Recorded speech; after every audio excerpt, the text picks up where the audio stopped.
இன்னைக்கு சாயங்காலம் 4 மணி தமிழக அரசியல்ல ஒரு மிகப்பெரிய மாற்றம் நடக்கப் போகுது.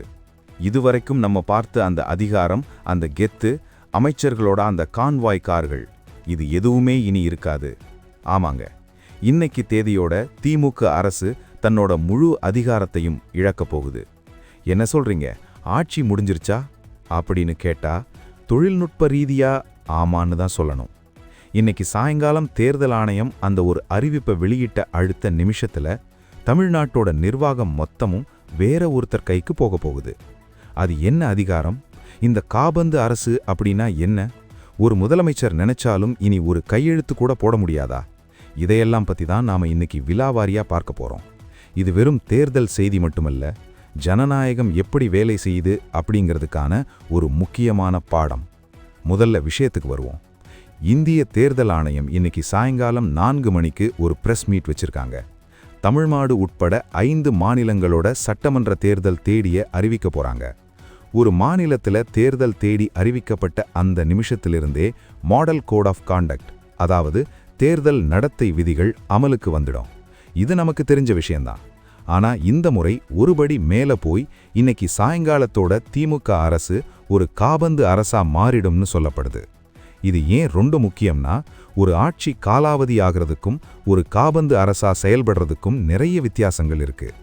இதுவரைக்கும் முதலமைச்சர் ஸ்டாலின் அவர்கள் எடுத்த முடிவுகள், போட்ட திட்டங்கள் எல்லாமே இனி ஒரு தற்காலிகமான நிறுத்தத்துக்கு வரும்.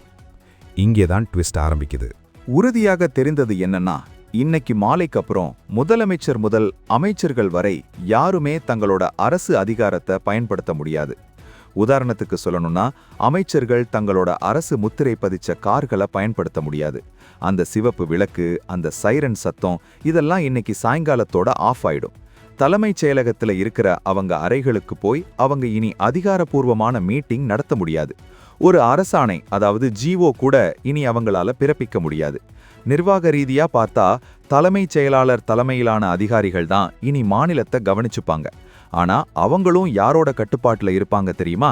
நேரடியா இந்திய தேர்தல் ஆணையத்தோட கட்டுப்பாட்டுல தான் இருப்பாங்க. இதுதான் ஜனநாயகத்தோட பவர். சரி, இந்த நேரத்துல உங்ககிட்ட ஒரு கேள்வி கேட்கணும்னு நினைக்கிறேன். ஒரு அரசாங்கம் தன்னோட கடைசி நாள்ல என்ன மாதிரியான மனநிலையில இருக்கும்னு நீங்க நினைக்கிறீங்க? உங்களோட கருத்து என்ன அப்படிங்கறத கமெண்ட்ல சொல்லுங்க.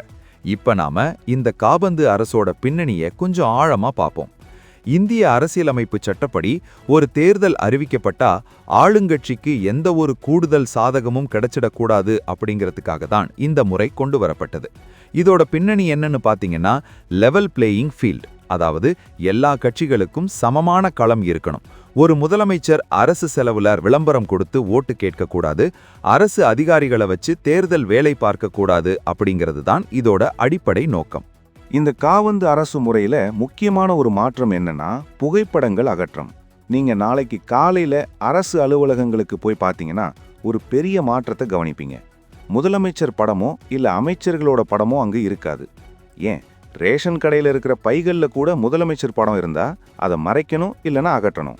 இது எதுக்காகன்னா, வாக்காளர்கள் மனசுல எந்த ஒரு தனிப்பட்ட பிம்பமும் தாக்கத்தை ஏற்படுத்தக்கூடாது அப்படிங்கிறதுக்காக தான். தலைமை செயலகத்துல அமைச்சர்கள் வச்சிருக்கிற அவங்க கட்சி தலைவர்களோட படங்கள் கூட இன்னைக்கு சாயங்காலத்துக்குள்ள அகற்றப்படும். சாதனைகளை விளக்குற போஸ்டர்கள், பேனர்கள் எல்லாமே காணாம போயிடும். இதெல்லாம் பார்க்கறதுக்கு சாதாரணமா தெரிஞ்சாலும் நிர்வாக ரீதியா இது ஒரு மிகப்பெரிய ப்ராசஸ். சரி, இப்போ ஒரு முக்கியமான கேள்வி வருது. ஒருவேளை மாநிலத்துல ஏதோ ஒரு எமர்ஜென்சி, ஒரு இயற்கை பேரிடர் வருதுன்னு வச்சுப்போம். அப்போ கூட முதலமைச்சர் எதுவும் பண்ண முடியாதா அப்படின்னு நீங்க கேட்கலாம். இங்கதான் விதிவிலக்குகள் இருக்கு. முக்கியமான பிரச்சனை அப்படின்னா மட்டும் முதலமைச்சர் உயர் அதிகாரிகளை கூப்பிட்டு பேசலாம். ஆனா அதுக்கும் தேர்தல் ஆணையத்துக்கிட்ட அனுமதி வாங்கணும். இதை பத்தி சில ஊடகங்கள் என்ன சொல்றாங்கன்னா, கடந்த 2021 அதிமுக அரசு காபந்து அரசா இருந்தப்போ இதே மாதிரி ஒரு சூழல் உருவாச்சு.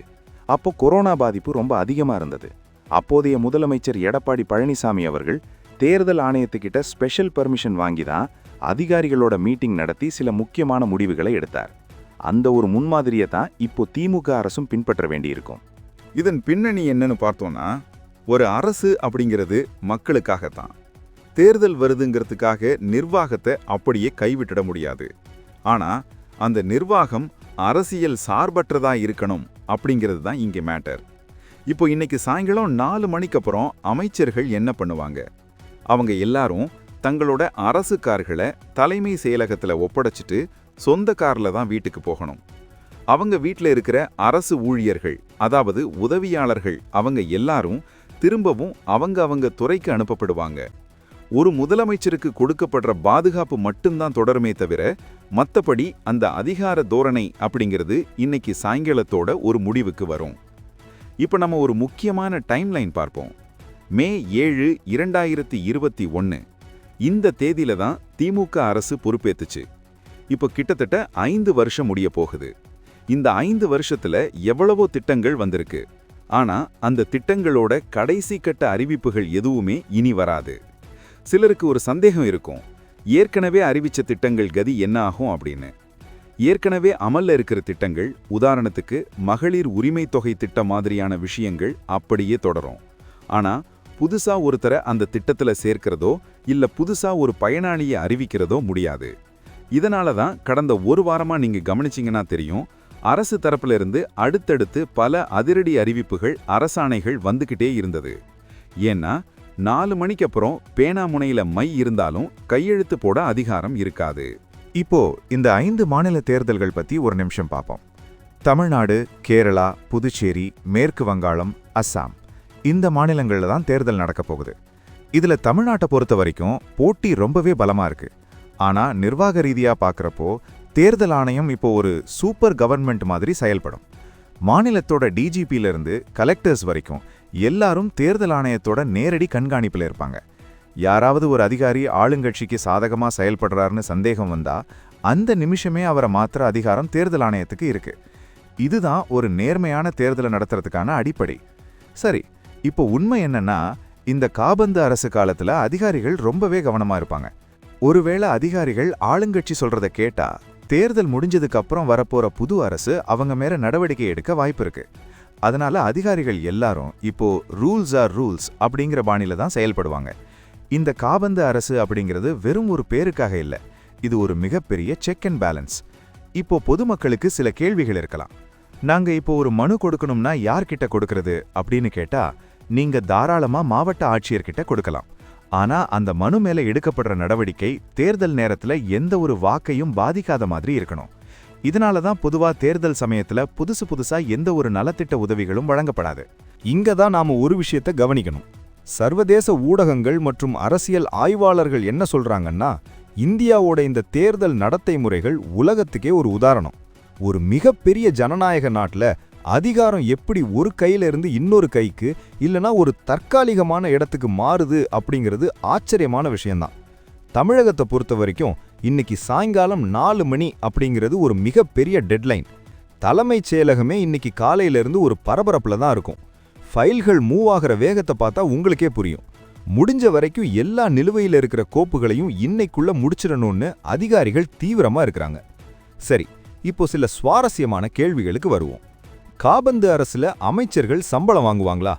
கண்டிப்பா வாங்குவாங்க. அவங்க பதவியில தான் இருப்பாங்க, ஆனா அதிகாரம் இருக்காது. அவங்க அரசு பங்களால தங்கலாமா? தாராளமா தங்கலாம். ஆனா அந்த பங்களாவை பயன்படுத்தி தேர்தல் பிரச்சார கூட்டங்களோ இல்ல அரசியல் ஆலோசனைகளோ நடத்தக்கூடாது.